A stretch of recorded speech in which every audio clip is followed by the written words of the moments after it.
Всем привет! Меня зовут Алина Федорова, и я рада вас видеть на своем канале. Сегодня будет разговорное видео, рубрика «Ответы на вопросы». Уже 100 лет не было этой рубрики у меня на канале, а я знаю, что в Инстаграм, например, у меня аудитория просто обожает эту рубрику, и там у меня всегда очень много просмотров в сторис, когда я отвечаю на вопросы.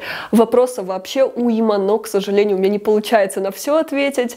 Но я, кстати, делаю скрины этих вопросов, и вот некоторые из них я сегодня использую в этом видео. Я решила взять, пусть немного вопросов, но ответить на них довольно емко, развернуто, затрагивая, как мне кажется, какие-то важные темы, какие-то смежные темы с этими вопросами. В общем, я надеюсь, что такой формат видео вам понравится. И если у вас будут какие-то вопросы, будут какие-то мысли, пишите в комментариях. Таким образом, вы мне поможете придумывать новые идеи для моих следующих роликов. Давайте это видео начнем с самого глубокого, важного философского вопроса. В общем, ребят, я надеюсь, вы поняли мой сарказм. На самом деле этот вопрос меня очень забавляет, очень смешит. И поэтому я часто пишу об этом в Инстаграм, в сторис, потому что, как анекдот, который хочется рассказывать. Конечно же, я не жалею. Я вот буквально вчера была у парикмахера и подстригла ее снова, потому что волосы очень быстро отрастают. За месяц буквально она у меня отросла настолько, насколько я даже не ожидала. То есть я знала, что у меня волосы быстро растут, но даже не догадывалась, насколько.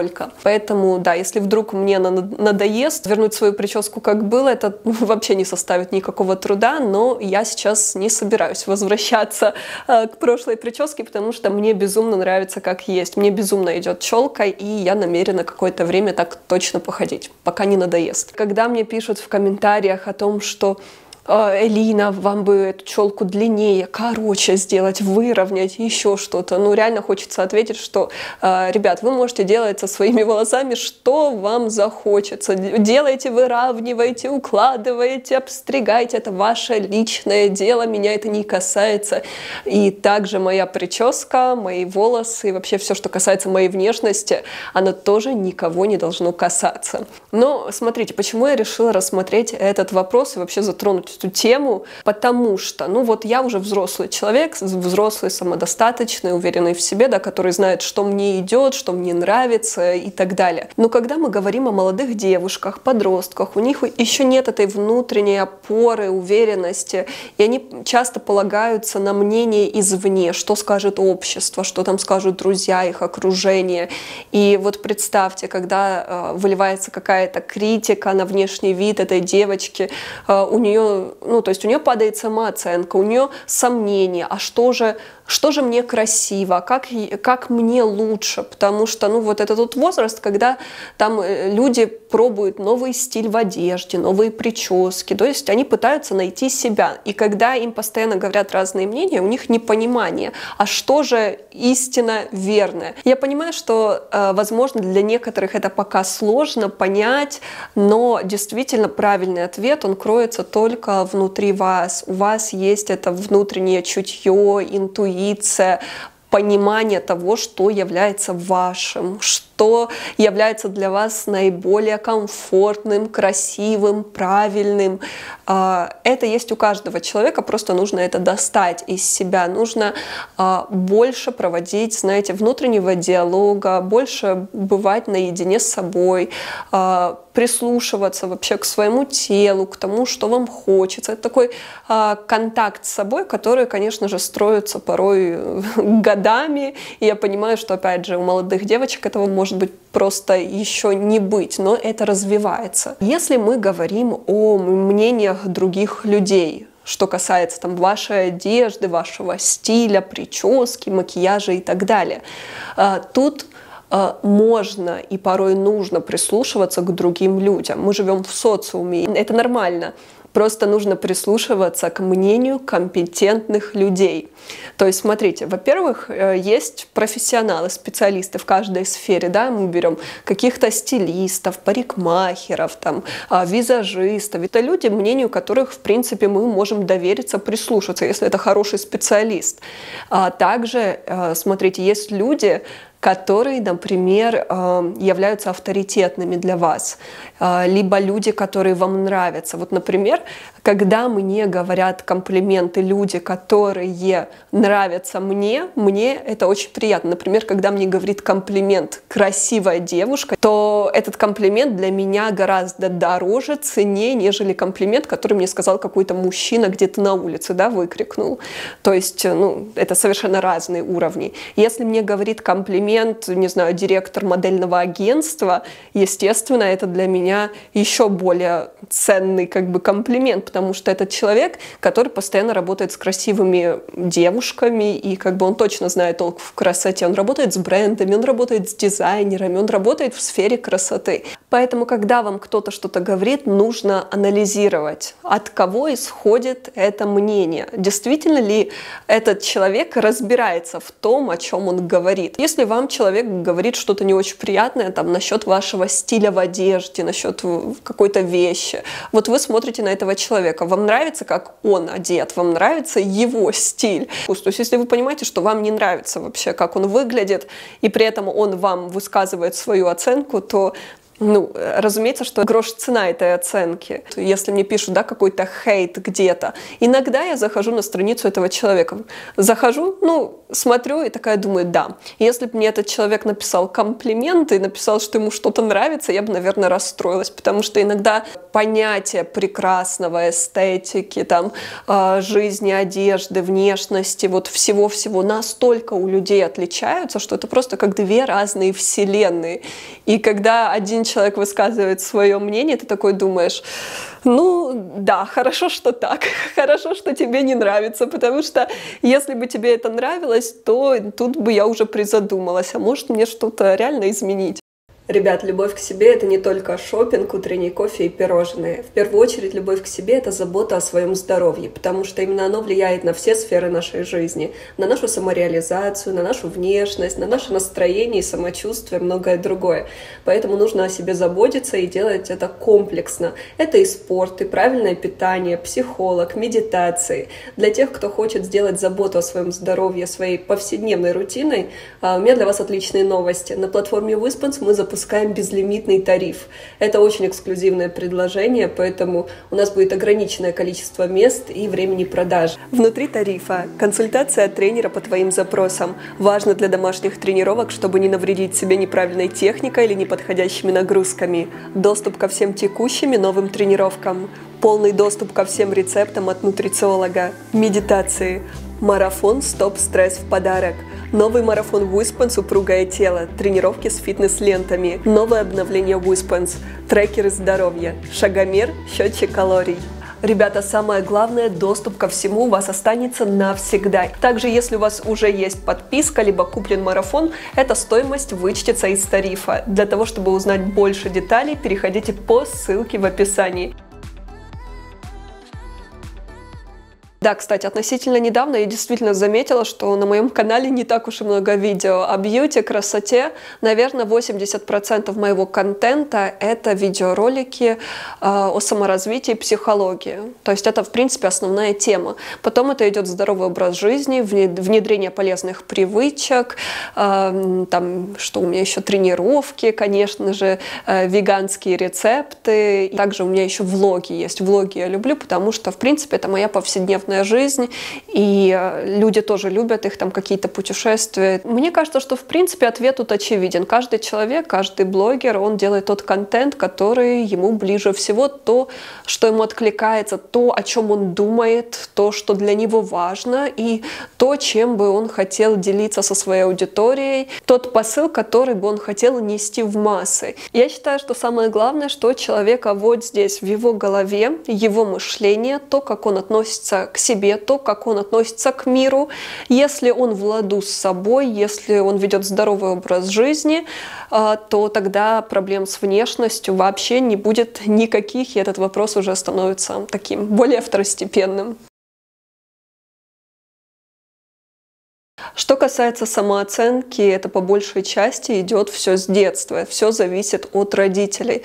Вот представьте, когда рождается новый человек, он еще ничего не знает об этом мире, он ничего не знает о себе, кто он, что он. И вот два самых главных человека в его жизни, мама и папа, говорят ему, что они о нем думают, да? Говорят ему, правильно ли он делает, ходит, ползает и так далее, говорят ему какие-то вещи о нем. То есть они постепенно формируют его мнение о себе, потому что кто ему еще об этом скажет? Ему некому довериться, кроме как родителям. Если родители тут допускают ошибки, то есть если они критикуют ребенка, повышают на него голос, говорят ему, что он все делает неправильно, постоянно исправляют его, не хвалят, либо, не дай Господь, вообще оскорбляют. Мне вообще не хочется этот вариант рассматривать, но, к сожалению, и такое бывает. И, конечно же, это все влияет на самооценку будущего взрослого человека. Ну а как иначе? Это просто программа, которую вот в тебя вкладывают родители. Я не психолог, у меня нет детей, то есть я вообще не в курсе того, как их нужно воспитывать, я не читала книги по этому поводу, но вот по моим внутренним ощущениям я считаю, что родители должны дать какую-то основу, базу для ребенка, то есть это в первую очередь безопасность. Ребенок должен ощущать, что с родителями безопасно, что родители всегда поддержат, что с родителями с ним будет все хорошо, что он может им доверять, что он может о всем рассказать и так далее, что его не осудят, что его примут любым, что бы он ни сделал, ему всегда помогут, потому что родители — это самые близкие люди, где он находится, так скажем, в безопасной зоне. И мне кажется, что вот эта безопасность с родителями, она потом будет проецироваться и на восприятие мира в целом. То есть если родители дали ребенку вот это ощущение безопасности, он будет и к миру относиться как к безопасной среде, где все окей, Вселенная обо мне позаботится, все будет хорошо, то есть человек вырастет спокойным, то есть не таким тревожным. А также родители с детства должны дать ребенку ощущение того, что он все может, что он молодец, что он красивый, он хороший, он умный, у него есть достаточно качеств, своего потенциала, который он сможет реализовать. И когда родители дают это маленькому человечку, он потом растет с нормальной самооценкой, он выстраивает нормальную коммуникацию с другими людьми, с противоположным полом, он достигает каких-то успехов в своей самореализации, потому что это закладывает в человеке ощущение того, что он достоин всего самого наилучшего, потому что ему об этом сказали родители. Они ему задали эту программу. И если этой программы с детства нет, тогда человеку приходится, к сожалению, своим трудом, усердием, то есть работой над собой, все это в себе вырабатывать, то есть перепрограммировать себя. Кто-то это делает путем проб и ошибок, да, то есть учится на своих шишках, кто-то работает с психологом, кто-то просто проводит внутренний диалог, самоанализ, и таким образом кто-то читает умные книги, то есть у каждого человека свой путь, как себя перепрограммировать. Но, конечно же, круто, когда родители все это вкладывают с детства. Я считаю, что в этом плане мне повезло с родителями, потому что меня всегда хвалили. То есть у меня всегда было ощущение того, что меня любят и что я самое-самое. То есть мне всегда родители об этом говорили. И поэтому я всегда росла с ощущением того, что я достойна всего самого наилучшего. Что касается моей самооценки, в принципе, я могу сказать, что с ней всегда было все хорошо. Наверное, у меня был такой уязвимый период, это подростковый возраст, как и у всех, мне кажется, что это где-то начиная с 12-13 лет и где-то может, до 15, до 16. Это был такой возраст, когда что ты еще не понимаешь, кто ты, что ты, какие-то сомнения в себе, находишь в себе какие-то недостатки, когда тело еще полностью не сформировалось, то есть ты подрос, но еще и не полностью вырос. Такой сложный период, сложный, в принципе, для всех. Но относительно я могу сказать, что не все так было страшно. Ну и, наверное, когда я начала заниматься моделингом, то тогда уже моя уверенность в себе вообще, стала очень стабильной, и у меня никогда уже не было никаких сомнений в себе, потому что когда ты работаешь с людьми, которые компетентны в сфере красоты, то есть это люди, которые работают постоянно с красивыми людьми, которые только и видят красивых людей, да, букеры, директор модельного агентства, фотографы, визажисты, разные бренды, ну и так далее. Все люди, да, в этой сфере, когда тебе не говорят комплименты, утверждают, что ты красивая, и тебя выбирают на кастингах среди других девушек, у тебя просто нет никаких уже сомнений и поводов, чтобы сомневаться в этом. То есть тут ты уже просто принимаешь то, что ты красивая, как факт. Ой, ребят, этот вопрос мне задают в каждом опроснике, в каждом, причем не один человек. Я не знаю, почему именно этот вопрос настолько сильно интересует, либо тревожит людей, не знаю, в чем проблема. И когда-то, даже несколько лет назад я писала какой-то гневный пост в Инстаграм на эту тему, что это очень некрасиво, очень нетактично спрашивать людей о таких вещах. Даже родственников, даже если это какой-то ваш близкий человек, друг, не можно спрашивать о таких вещах. Есть вещи, которые касаются только человека, либо супружеской пары, если мы говорим о детях. И есть множество причин, объяснений, почему так, почему некоторые вещи, они не касаются других людей. Например, это могут быть какие-то проблемы со здоровьем. Иногда женщины просто не могут выносить ребенка. Это множество бывает каких-то проблем, бывают выкидыши. Иногда женщина теряла много раз ребенка, да, и она даже не говорила никому об этом, и это больно, это страшно. Некоторые лечатся, кто-то просто бесплоден. Иногда проблема и у мужчины, бывают мужчины бесплодные. То есть иногда это может быть какая-то реально очень серьезная проблема в паре, и они имеют полное право никому об этой проблеме не говорить. То есть ни своим родственникам, ни друзьям. То есть это только их личное дело, и они не обязаны оправдываться перед другими людьми, а почему нет, либо когда это будет. То есть, когда вы спрашиваете человека о таком, то есть вы его ставите в очень неудобное положение. Кому-то вы, возможно, причиняете боль, кому-то просто не хочется отвечать. Либо некоторые люди могут быть просто child-free. Они не любят детей, они их не хотят вообще в своей жизни. Представьте, например, такую ситуацию. Сидят две пары, у одной несколько детей, а у других нет детей. И пара с детьми такие интересуются: а когда у вас будут дети? А те отвечают: никогда. А почему тогда? Мы не хотим детей. Мы решили посвятить жизнь себе, путешествиям, и в нашей жизни нет места детей, потому что нам они просто не нравятся. Скажите, зачем создавать такую неловкую ситуацию вообще? То есть те люди с детьми могут воспринять на свой счет. Они могут подумать, какие они, что значит они детей не любят. Как можно детей не любить? У нас их 3, либо 5 на кухне бегает. Представьте вообще всю эту абсурдную ситуацию. Зачем говорить о таких вещах? Есть две семьи. У одних одно представление о том, что такое счастливая семья, у других совершенно другое. И каждый абсолютно имеет полное право на свой сценарий, на свою собственную жизнь. И это никого не должно касаться. Каждый живет так, как он хочет. Что касается меня, да, кстати, отвечу. Я не отношусь ни к одной, ни к второй категории, потому что люди любят додумывать. Нет, мы с мужем не child-free, и нет, у нас с мужем нет никаких проблем. То есть у нас по здоровью все окей. Ответ очень банально простой. Почему у нас нет детей? Потому что мы не хотим их сейчас, в данный период времени. Просто сейчас не время. У нас есть дела, которые мы сейчас решаем, то есть множество дел. Как вы видели, да, наш прошлый год, который было много стресса.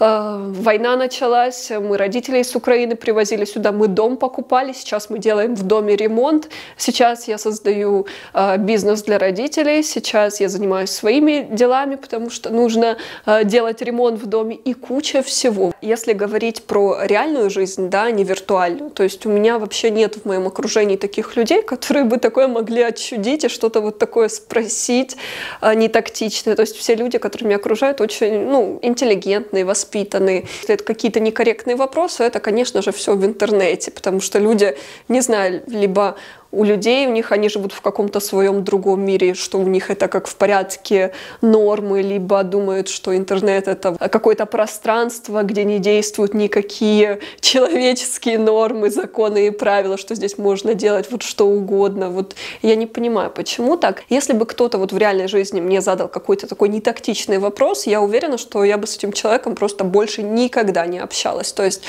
потому что, ну, смотрите, тут два варианта. Конечно же, можно поставить этого человека в неловкую ситуацию, потому что обычно с такими людьми, вот, которые находятся на таком низком уровне своего развития, у которых нет базовых каких-то пониманий, воспитания, с ними можно говорить только на их языке, иначе они не понимают. Но для того, чтобы говорить на их языке, нужно опуститься на их уровень. Это, конечно, не очень приятно и не очень бы хотелось. Тут просто можно человеку задать в ответ настолько некорректный, настолько неприятный вопрос для его восприятия слуха, что это просто поставит его в еще более неприятную, неловкую ситуацию, нежели были в ней вы. Но я бы предпочла просто исключить этих людей из своего вот поля, вообще пространства, чтобы просто таких людей не было. Потому что, ну зачем? Все-таки, ну, люди должны как-то друг другу соответствовать.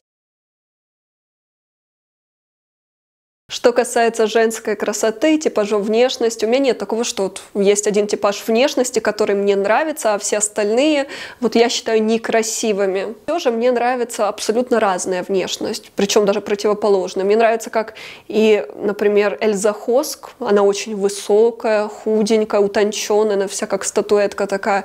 И также мне нравится Моника Беллуччи, полная противоположность, да, она вся такая с формами, такая более сексуальная. И вообще мне много разных девушек нравится, причем разных национальностей. Мне нравятся и темнокожие девушки, и мне очень нравится эта актриса из этого, как этот сериал называется, корейский, «Игра в кальмара», да? Она тоже такая куколка. И Ротаковский мне нравится, она секси. В общем, не знаю, красота — это женская красота, как картины в галерее. Ты приходишь в галерею, там представлены картины разных художников, которые нарисованы в разных стилях. Какие-то картины ты не понимаешь, какие-то не в твоем вкусе, от каких-то ты не можешь оторвать свой взгляд, и это нормально. И причем у всех людей будут, да, разные реакции на эти картины, и это тоже нормально. Если вам не нравится какая-то картина в галерее, это не означает, что она плохая, это означает, что вы просто ее не понимаете, она не в вашем вкусе, вам нравится что-то другое, но на ту картину найдутся свои поклонники, люди, которые разбираются конкретно в том жанре, стиле, и это круто. Вот так же и с женской красотой. Здорово, что есть такое многообразие, здорово, что мы все разные. Ребят, на этом у меня все. Я надеюсь, что видео вам понравилось. Если вы хотите больше такого формата, ставьте лайк под этим видео, а мы скоро увидимся. Пока!